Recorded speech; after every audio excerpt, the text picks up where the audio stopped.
Welcome to home tutor. आजच्या व्हिडिओमध्ये तुमचं स्वागत आहे. मागच्या व्हिडिओमध्ये आपण 1 ते 100 अंक मराठी आणि इंग्रजीमध्ये कसे लिहायचे ते बघितलं. आज आपण गणिताचा सर्वात महत्त्वाचा पाया शिकणार आहे, ज्याच्याशिवाय मुलांना गणितात पुढे काहीच समजणार नाही.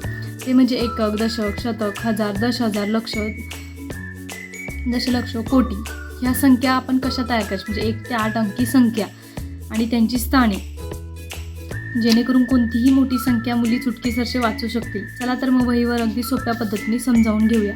पहिल्यांदा ह्या स्थानांचा तक्ता समजून घेऊया आणि मग शून्यांची जादू हा चार्ट समजून घेऊया. चला तर मग सुरू करूया. आजच्या व्हिडिओमध्ये आपण समजून घेऊया स्थानांचा तक्ता. इंग्लिशमध्ये आपण त्याला म्हणतो the place of value chart. इथे मी मराठीमध्ये लिहिलं आहे, इथं इंग्लिशमध्ये त्याला काय बोलतात ते लिहिलं आहे आणि किती अंक असतात. एकक इंग्लिशमध्ये म्हणतो आपण युनिट आणि 1 अंक असतो त्यामध्ये. दशक टेन्स 2 अंक, शतक हंड्रेड्स 3 अंक, हजार थाउजंड्स 4 अंक, 10,000 10,000 5 अंक, लक्ष लॅक्स 6 अंक, दशलक्ष 10 lakhs 7 अंक, कोटी किंवा करोड्स 8 अंक.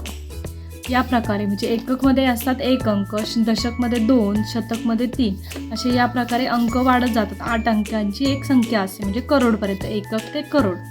ओके, द प्लेस व्हॅल्यू हे आपण समजून घेतलं. आता आपण समजून घेऊया शून्यांची जादू, द मॅजिक ऑफ झिरोज. एकक एकच फक्त, त्याच्यापुढे कोणताही झिरो नसतो. दशक 10 म्हणजे 1 आणि त्याच्यापुढे लगेच 1 झिरो वाढला म्हणजे 2 अंक. शतक 1 डबल 0 3 अंक. हजार 1 आणि 3 झिरो म्हणजे 4 अंक, म्हणजे ही सगळे मिळून 4 अंक. 10,000 म्हणजे 10,000 5 अंक. लक्ष किंवा लाख 1 लाख. लॅक्स 6 अंक. दशलक्ष 10 लाख 7 अंक. आणि शेवटचं कोटी 1 कोटी 8 अंक. हे असं प्रकारे तुम्ही याचा स्क्रीनशॉट पण मारून घेऊ शकता तुम्हाला समजायसाठी. ओके, देन आता आपण या संख्या कशा लिहायच्या. मी इथं एक्झाम्पल एक लिहिलं आहे, हे बघा. 5 करोड 83,29,067. हा 7 झाला एकक, 6 झाला दशक, 0 शतक. आता इथं 1 जरी असता किंवा 2 जरी असता तरी शतक लिहिलं असतं आपण इथं. हजार हा 2 झाला 10,000 सॉरी. इथं आता इथे मी 2 संख्या लिहिल्या आहे. इथे मराठीमधला चार्ट तयार केला आहे एककपासून तर कोटीपर्यंत, आणि इथे इंग्लिशमधला केला आहे वन्सपासून तर करोड्सपर्यंत. आता आपण या संख्या कशा लिहायच्या ते बघूया. समजून घेऊया संख्येचे घर, म्हणजे ही संख्या एकक ते कोटीपर्यंत कशी लिहायची.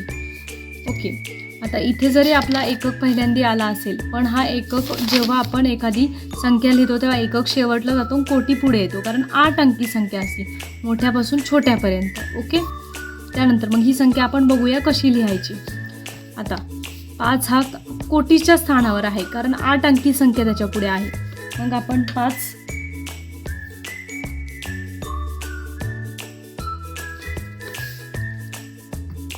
5 कोटी 10 लाख म्हणजेच 8 हा 10 लाखाच्या ठिकाणी आला, कारण इथून पुढे आपण 7 अंकी संख्या आहे, मग 8 इथे लिहिणार. लाख 83 लाख म्हणजे 3 हा लाखच्या ठिकाणी आहे, 3 इथे लिहिणार. 10,000 2 इथे लिहिणार. हजार 1 इथे लिहिणार. शतक 0, दशक 6, एकक 7. म्हणजे आपली संख्या अशी तयार झाली. 5 कोटी 83 लाख 21,067. 5 कोटी 83 लाख 21,067.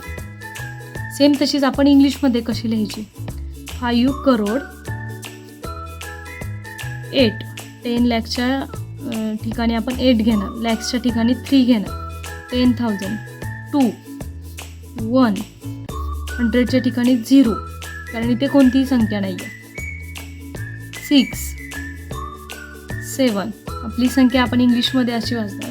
5 करोड 83,21,067. ओके, खूप सोपं आहे शिकण्यासाठी. फक्त तुम्हाला एकक ते कोटीपर्यंतचा समजलं पाहिजे किती अंक असतात, म्हणजे 1 ते 8 अंक असतात, त्याच्यापुढे 0 किती द्यायचे. त्यानंतर हे इंग्लिशमध्ये पाठ झालं पाहिजे. एकक, दशक, शतक, हजार, 10,000, लक्ष, दशलक्ष, कोटी. आणि इंग्लिशमध्ये युनिट, टेन्स, 100, 1000, 10,000, लॅक्स, 10 लॅक्स, करोड. हे एकदा पाठ झालं की तुम्हाला संख्या लिहायला पण इझी जाणार आणि त्याचं म्हणजे ट्रान्सलेशनसुद्धा इझी जाणार. सपोज हे आपण आता इंग्लिशमध्ये मराठीमध्ये कसं लिहिणार, म्हणजे एकदम नंबर्समध्ये आपण बघूया.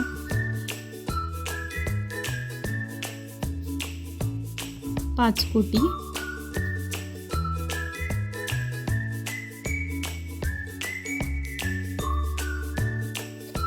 83 लाख,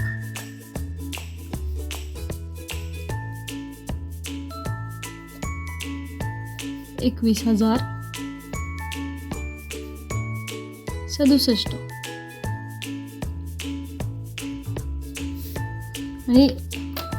आणि या संख्येचा एक महत्त्वाचा पॉईंट म्हणजे कोमा द्यायला विसरायचा नाही, कारण कोमा ही सगळ्यात महत्त्वाची गोष्ट आहे. म्हणजे कोटी म्हणजे 5 कोटीनंतर कोमा आलाच पाहिजे.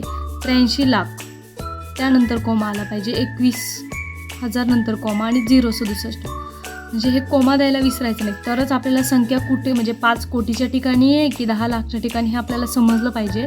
त्यानुसार मग जेव्हा तुमचे हे दशलक्ष एककपासून तर कोटीपर्यंतचं जे हे पाठ झालं की तुम्हाला समजणार ही 8 अंकी संख्या आहे, मग आपण कुठे कॉमा दिला पाहिजे, किंवा 5 अंकी संख्या असली तर कुठे कॉमा दिला पाहिजे. पण हे लर्न करणं खूप महत्त्वाचं आहे. त्यानंतर इंग्लिशमध्ये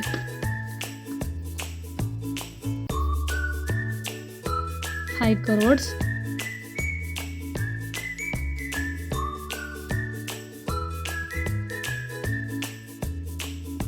83 lakhs,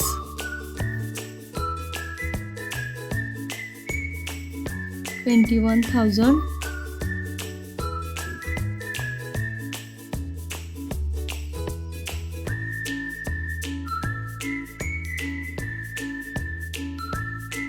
67. ही जी संख्या आहे ही इथे आपण चार्टमध्ये लिहिली आणि त्यातच इथे मराठीमध्ये म्हणजे कसं आपण लिहिताना कसं लिहिणार नंबर्समध्ये, हे नंबर्समध्ये लिहिलं आपण. हे